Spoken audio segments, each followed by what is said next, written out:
First of all, let me thank the senator from Texas for raising this issue of the IRS. I've commented over the last few days that if this was in fact a Republican administration who had been engaged in this issue, well, this would have led every newscast in America.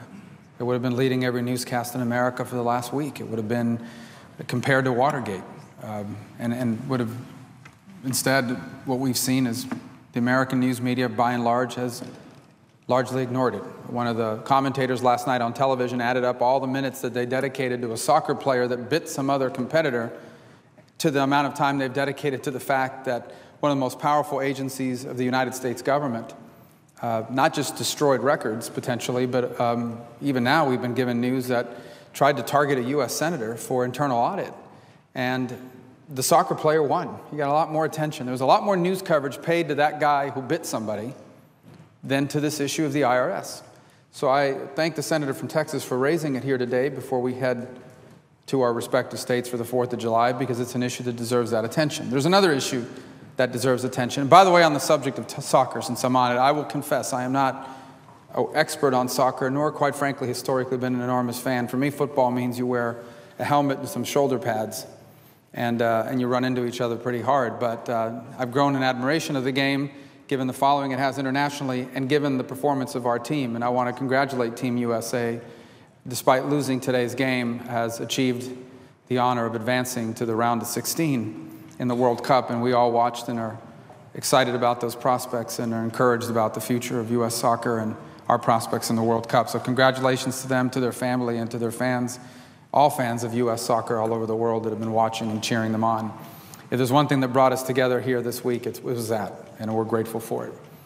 There is a topic that I'd like to discuss before we leave for the 4th of July recess and return to our states, one that is an enormous story in my home state, and in particular in my hometown of Miami, and that is the ongoing crisis in Venezuela. I've been talking about it for the better part of 3 months with regards to what's occurred there, and it's pretty straightforward. You have an authoritarian government in Venezuela that has cracked down on the people of Venezuela, has crushed any sort of political dissent or tried to crush any form of political dissent. If you are an outspoken critic of the Venezuelan government, you either wind up in jail or in exile. And in fact, the president of Venezuela, someone who won in a fraudulent election just a year and a half ago, has now begun to turn on people in his own party when they dare to criticize him. But the evidence is clear. First of all, the Venezuelan economy today is a disaster. The state of the Venezuelan economy today is increasingly reminiscent of what's happening in Cuba.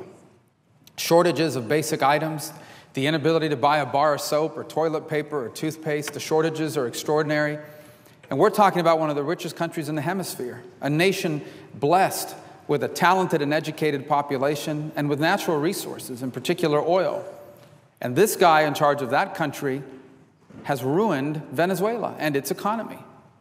That in and of itself is worthy of condemnation. But what's even more apparent is how he has cracked down on political dissent in Venezuela. And we have documented how over 40 people have now lost their lives in protests on Venezuela. By the way, protests that began when a student was sexually assaulted at a university, and they protested the lack of security.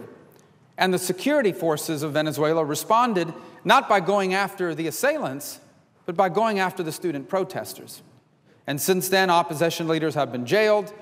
Members of the opposition in the parliament have been removed from their seats, and Venezuela continues to spiral out of control. There have been gross human rights violations conducted in Venezuela at the direction of the Venezuelan government, by organisms of the Venezuelan government, and extra-governmental organizations as well. And so, in light of what was happening in Venezuela, and in light of the fact that so many people who live in Florida are impacted deeply by what's happening in Venezuela because they're originally from there, because they have family there, because they conduct business there, or because they care about what happens in our hemisphere. Because of all of these things, not only did I begin talking about this issue on the Senate floor, but we began to take action. The first thing we did is we passed a resolution from the Senate, and I thank my colleagues. It passed unanimously, condemning these human rights violations. And I know sometimes we sit around here and wonder, what's the point of these resolutions? They matter. I can't tell you how many people are aware of what's happening, of what we've done here in the Senate, just speaking out and condemning those violations and making it very clear whose side we are on. We are on the side of the democratic aspiration and the rights of the people of Venezuela. The second thing we did is we worked through the process here. Because unlike the way Maduro runs his government in Venezuela, here we have a republic, and this Senate is an important part of that republic. And we filed a bill to sanction individuals, not the government, not the country, individuals in the Venezuelan government responsible for these human rights violations. And in fact, I came to the floor and named 25 of them in the committee. And that piece of legislation, that law sanctioning leaders in Venezuela, passed the committee almost unanimously with bipartisan support. And let me take a moment to thank Senator Menendez, the chairman of that committee, for his leadership on this issue. And my colleague from Florida, Bill Nelson, for his leadership on this issue, even though he's not on the committee. When we held the hearing on the issue in Venezuela, he went to the hearing. And he attended an event we did in Miami with the Venezuelan community to talk about this reality. That bill passed out of our committee.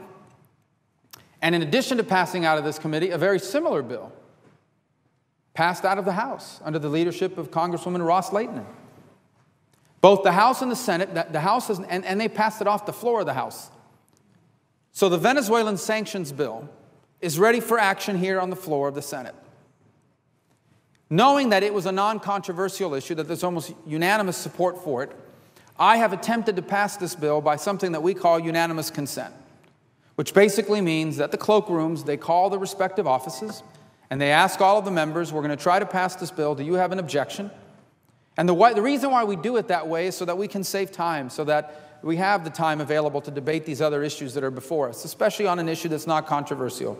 We pass a lot of law around here that way. Unfortunately, there have been some objections, one from each side. I'm happy to report that one of those two objections has been removed. And it came from the Democratic side. The majority removed their objection. And so it appears that this bill is ready to move forward, but for the objection of one colleague of ours who has the right to object and who, quite frankly, has objections to it that he believes strongly about, and we are respectful of. What I'm asking for at this point is, given that objection, when we come back from the recess, I am hoping that one way or another we will get a chance to vote on this. This is an issue that virtually every member of the Senate, but for one or two, at this point appears one, is supportive of.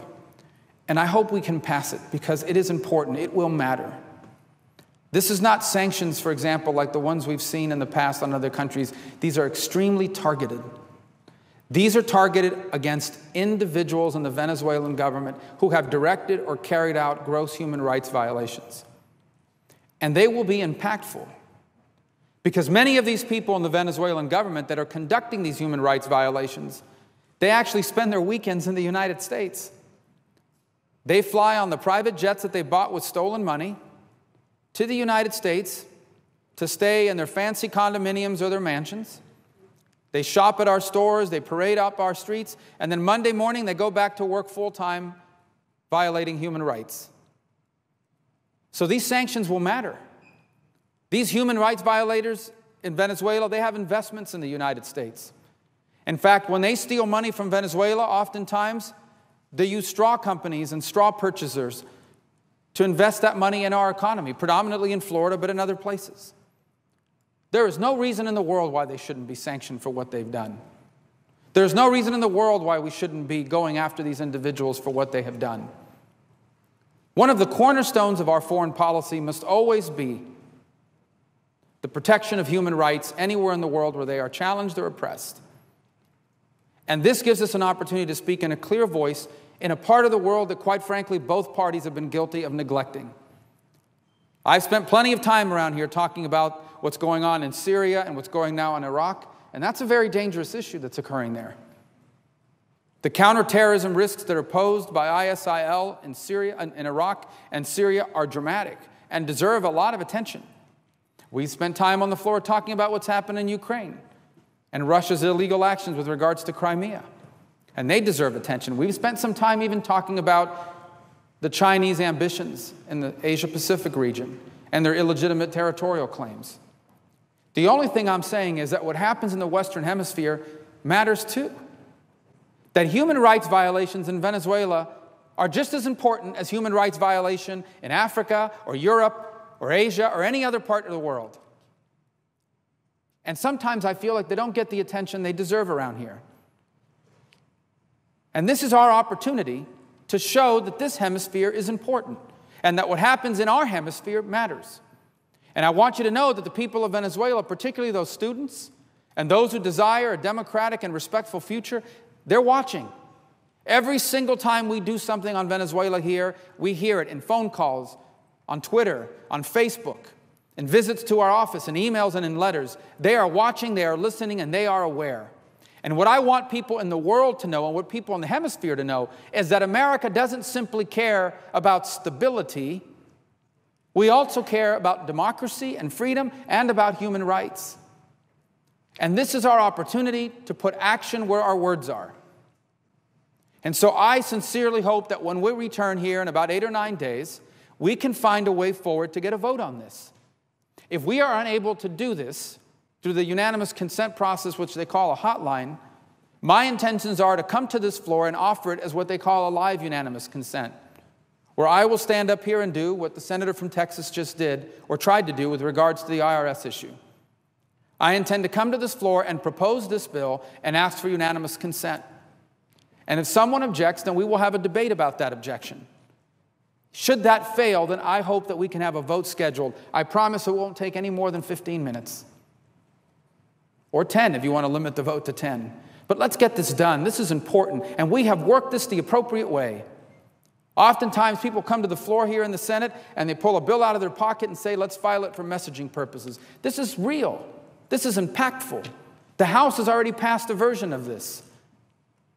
Let's give this, doesn't this issue at least deserve 10 minutes of the Senate's time? So we're going to try to get this done one more time through unanimous approval, and we're going to work over the next 10 days to hopefully get everyone's support. But if we cannot do it that way, I hope we can schedule a vote on the Senate floor on this bill so we can go after and sanction those criminals in Venezuela who are stealing the money of the Venezuelan people and using the strength and the power of that government to attack their own people. And I hope that that will be a priority for us when we return. It deserves that attention. So I appreciate the opportunity to address this today, and I wish all my colleagues the next 10 days will be fruitful in your return to your home states, and look forward to working with you on these issues when we return.